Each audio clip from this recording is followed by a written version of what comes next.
औरंगाबाद से तशरीफ लाए मजलिस इत्तेहाद मुस्लिमीन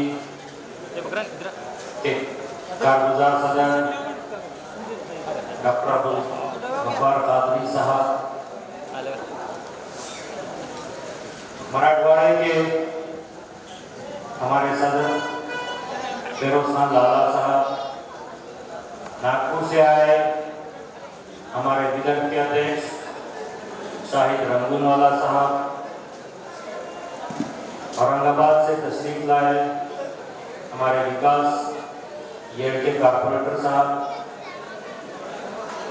सैयद इरफान साहब और मजलिस इत्तेहाद मुस्लिमीन को चाहने वाले यहाँ पर जमा हुए सभी उमरखेड़ के लोग। सबसे पहले मैं इरफान साहब को मुबारकबाद देता हूँ कि मजलिस इत्तेहाद मुस्लिमीन का जो झंडा लेकर शुरुआत से अब तक उन्होंने जो काम किया है, इसी काम को देखकर मजलिस इत्तेहाद मुस्लिमीन ने फिर से उनको यवतमाल जिले का सदर नियुक्त किया है।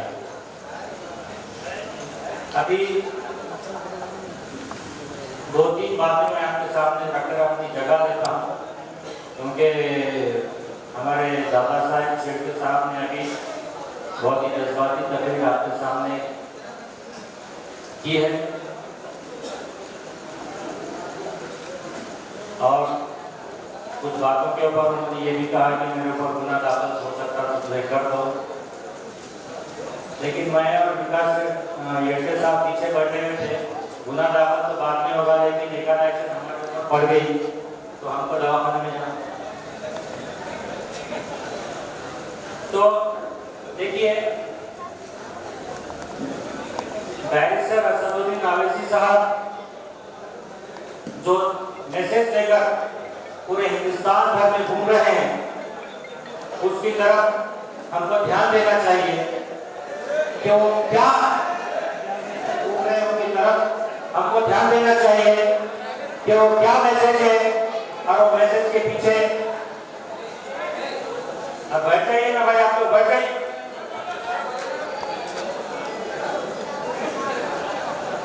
देखिए, जो पार्टी अपने आप को सेक्युलर बताती है, हमसे वोट लेती है, उस सेक्युलरिज्म के ऊपर वो क्या खेल करती है। पिछले दिनों कुछ सालों में आपने देखा है कांग्रेस, राष्ट्रवादी कांग्रेस महाविकास आघाड़ी के तौर पे एक आघाड़ी बनाकर देकर जो जा रहे थे, लेकिन हमको ये बात का ही होना चाहिए कि जिस तरीके से उन्होंने शिवसेना को कांग्रेस में मिला एक महाविकास आघाड़ी की सरकार बनाई। क्या शिवसेना सेक्युलर पार्टी है? आप लोग कांग्रेस को वोट देते हैं और वही कांग्रेस शिवसेना की गोद में जाकर बैठती है। हमारे सदर मोहतरम बैरिस्टर असदुद्दीन ओवैसी साहब सेक्युलरिज्म का जो मतलब है वो कई बार आप लोगों के सामने रखे हैं। 2-3 मिसालें मैं आपके सामने रखता हूं। हैदराबाद के महानगर पालिका के जब चुनाव होते थे 1986 में, सबसे पहला अगर कोई मेयर बना दलित का तो एमआईएम की तरफ से बना, जिसका नाम था कार्ला प्रकाश राव। 1986 में एमआईएम की तरफ से एक दलित मेयर एमआईएम ने दी है। तो ये सेक्युलरिज्म का जो है मतलब सबके सामने उन्होंने एक मिसाल रखी है। तो हमको सोचना चाहिए कि कौन सी पार्टी सेक्युलर है और कौन सी पार्टी हमको धोखा दे रही है। इन बातों का ख्याल रखते हुए हमें जो है आगे जो है बढ़ना है। और सबसे अहम बात, हमारे सदर मोहतरम हमारी हर चीज़ की भागीदारी के बाद में बात करते हैं। देखिए, आज मुसलमान और दलित हर मामले में पिछड़ा हुआ है, हर मामले में, चाहे वो तालीमी हो, माशी हो या फिर सियासी हो, सभी मामलों में जो है पिछड़ा हुआ है। और उसको आगे किस तरीके से जो है हम बढ़ाएंगे, यही मैसेज हमारे सदर मोहतरम का है। आप लोग जरा सोचिए, महाराष्ट्र की 288 की जो असेंबली है, 288 नुमाइंदे वहां पर चुनकर जाते हैं। मुसलमानों की जो तादाद है महाराष्ट्र में, वो नियर अबाउट 14% जो है मुसलमानों की जो है तादाद है। उसमें से हमारी नुमाइंदगी करने वाले सिर्फ वहाँ पर 10 नुमाइंदे हैं। बहुत बड़ा फ़र्क है साहब, बहुत बड़ा फ़र्क है। इस फ़र्क को पूर्ण करने के लिए हमारी ये कोशिश है कि जितनी ज़्यादा हमारी नुमाइंदगी नगर पालिका में हो, महानगर पालिका में हो, असेंबली में हो या फिर पार्लियामेंट में हो, जितनी ज़्यादा हमारी नुमाइंदगी होगी उतनी ज़्यादा हमारी बात हम मनवा सकेंगे। आज पार्लियामेंट में 543 सीटों में से मुसलमानों की नुमाइंदगी सिर्फ 27 है। सिर्फ 27% नुमाइंदगी हम लोग करते हैं। तो यही बात, यही जो चीज़ है वो आप लोगों को समझाने के लिए, वो बात करने के लिए हमारे बैरिस्टर सऊदी नवीद साहब पूरे हिंदुस्तान भर में यही संदेश लेकर जा रहे हैं। मेरी आप लोग सभी लोगों से गुजारिश है कि उनकी बात को समझिए, उनकी इस मेहनत को समझिए और फैसला किस सेक्युलर पार्टी के साथ जो है जाना है। मेरे आगे भी यहाँ पर बहुत सारे वक्ता बोलने वाले हैं, वक्त बहुत कम है, इसलिए इतनी बात कहकर मैं अपनी जगह देता हूँ। खुदा हाफिज़। मगर आज उमरखेड़ में जो जोश देख रहा हूँ, इससे बहुत खुशी मिली कि मजलिस इत्तेहादुल मुस्लिमीन औरंगाबाद में मुसलसल, औरंगाबाद के बाद हमारे उमरखेड़ के अंदर में आगे बढ़ रही है। पिछले इलेक्शन में आपने मजलिस इत्तेहादुल मुस्लिमीन के हमारे नुमाइंदों को कामयाब किया था और उसका नतीजा था कि उमरखेड़ के अंदर में जिस तरीके से डेवलपमेंट के काम हुए हैं, ये सब आप लोगों के सामने हैं। आप इसी तरह अगर मजलिस इत्तेहादुल मुस्लिमीन का साथ देते रहेंगे तो आने वाले वक्त के अंदर में इंशाअल्लाह उमरखेड़ के अंदर में एक नई मिसाल और एक नया इतिहास इंशाअल्लाह लिखा जाएगा। साथियों,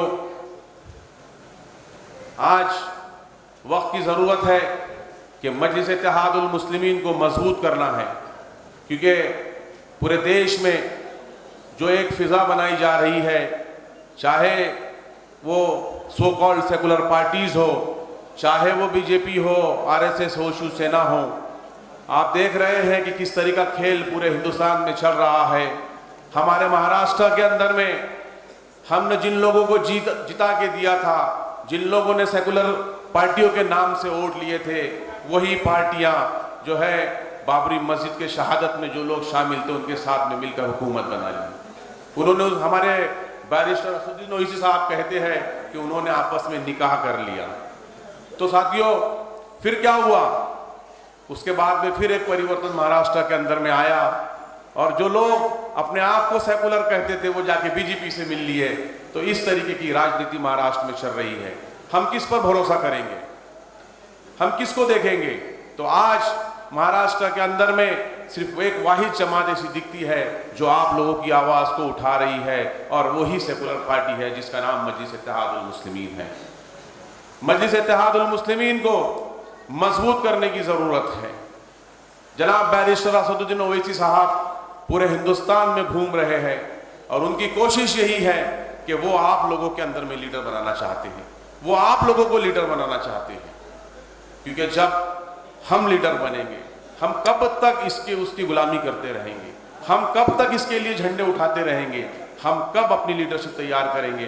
तो ये अभी वक्त है, बहुत अच्छी अपॉर्चुनिटी है हमारे लिए कि हम हमारी खुद की क़यादत को मजबूत करें और हम में से हमारे लीडर पैदा करें। मैं शुक्रिया अदा करता हूँ मजलिस इत्तेहादुल मुस्लिमीन का कि आज मजलिस इत्तेहादुल मुस्लिमीन की ताकत थी कि मैं आज स्टेज से खड़े होकर नागपुर से उमरखेड़ में आकर आप लोगों के बीच में बात कर रहा हूँ।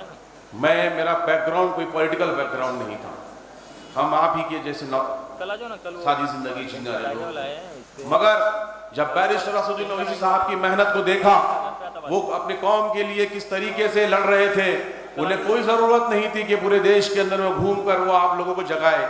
वो अपने घर के बहुत आलीशान जिंदगी जी सकते थे, मगर उनका मकसद है कि वो लीडर तैयार किए। और हमें गर्व है कि उन्होंने मुझ जैसे लोगों को भी इतनी ताकत दी कि आज मैं आप लोगों के सामने कहने के लिए यहाँ खड़ा हुआ हूँ। यही मजलिस इत्तेहादुल मुस्लिमीन की ताकत है।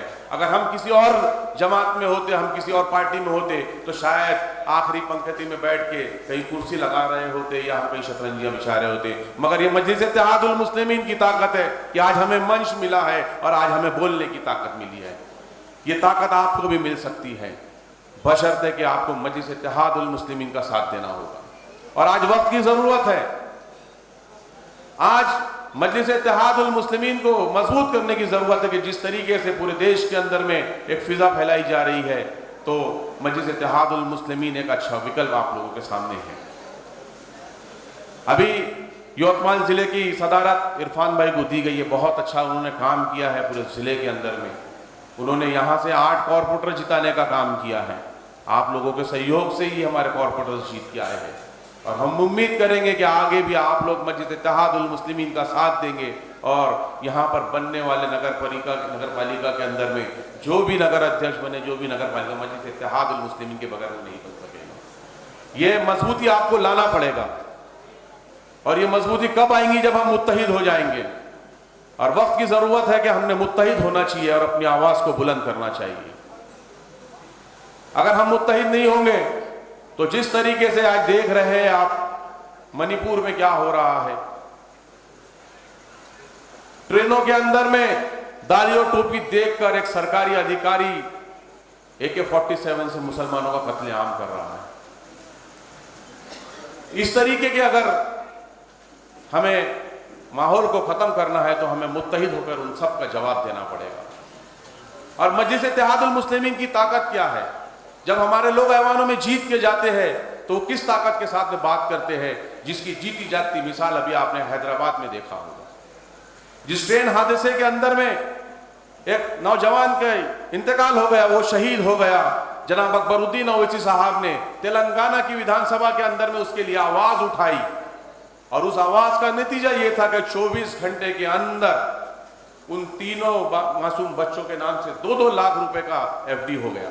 उन्हें 2 BHK का मकान मिल गया और उस बेवा को सरकारी नौकरी मिल गई। ये किसकी ताकत थी? ये मजलिस इत्तेहादुल मुस्लिमीन की ताकत थी, उनके लीडरों की ताकत थी और हमारी मुत्तहिद की ताकत थी कि आज तेलंगाना की सरकार को मजबूर होना पड़ा। अकबरुद्दीन ओवैसी साहब ने जो आवाज उठाई थी, 24 घंटे के अंदर में उन सबको चीजें देनी पड़ी। तो ये हमारे साथ में भी हो सकता है, ये महाराष्ट्र में भी ये चीजें हो सकती है, आपके उमरखेर में भी ये चीजें हो सकती है। जरूरत है ताकत के साथ मुत्तहिद होने की और मजलिस इत्तेहादुल मुस्लिमीन को कामयाब करने की। मैं शुक्रिया अदा करता हूं उमरखेर की टीम का कि उन्होंने हमें यहाँ बुलाया। हमारे डॉक्टर साहब जो है पूरी तफसील से आपके सामने बात रखेंगे। बस मैं अपनी बात इसी बात पे खत्म करूंगा कि